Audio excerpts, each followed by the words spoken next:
trouvé aucun magasin en Inde. Il m'a dit, nous les Indiens, on met pas ça. Et j'ai dit, mais pourquoi vous mettez pas ça? Il a dit, non, on met pas ça. Tous les cheveux que tu vois là, c'est pour l'exportation. Donc ceux que tu dois trouver, ce sont les usines qui font l'exportation. J'ai dit, ah, ok. Il m'a amené, j'ai vu. Dégueulasse. Des touffes de cheveux avec des poux. Chaque jour, les 10 coiffeurs du temple rasent environ 150 personnes chacun. Je dirais 10 enfants, 10 femmes, et le reste, ce sont des hommes. Les cheveux sont ensuite vendus aux enchères et exportés hors du pays. Je vous dis, dégueulasse. Mais ils ont un procédé chimique lorsqu'ils mettent ça, ils mélangent les cheveux, après pas, ça devient bien, tout ça, les poux partent et tout ça. Alors maintenant, je le demande, mais pourquoi vous mettez pas ça? Les Indiens disent, non, mais pas ça. Il a dit, tu connais la provenance de ces cheveux?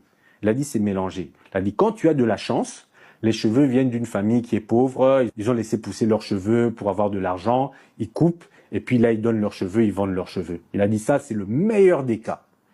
Ensuite, les personnes qui sont mortes. Les personnes qui meurent, on coupe leurs cheveux, on les donne. Et ça, ce n'est même pas encore le plus grave.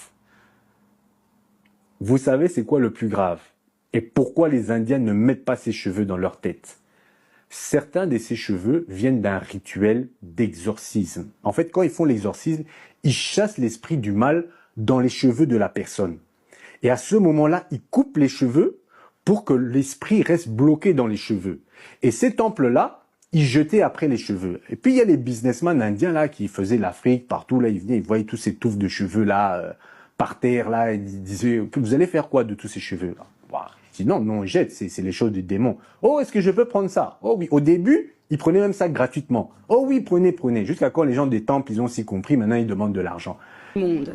À peine coupés, ils sont soigneusement accumulés dans l'arrière-boutique.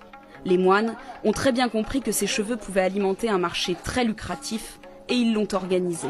Et ces personnes prenaient ces cheveux-là à jeter, envoyés en Afrique, avec le démon dans les cheveux. Vous voyez le délire. Donc maintenant, des fois, quand vous êtes à l'église, tu vois une sœur là, elle prie, mais tu vois, la vie, ça va pas. Des fois, quand elle te parle, elle fait des choses bizarres. Non, c'est le démon, c'est les cheveux. C'est le démon qui est dans les cheveux. Et des fois, comme ça, parce qu'il mélange les cheveux, hein, c'est pas tout.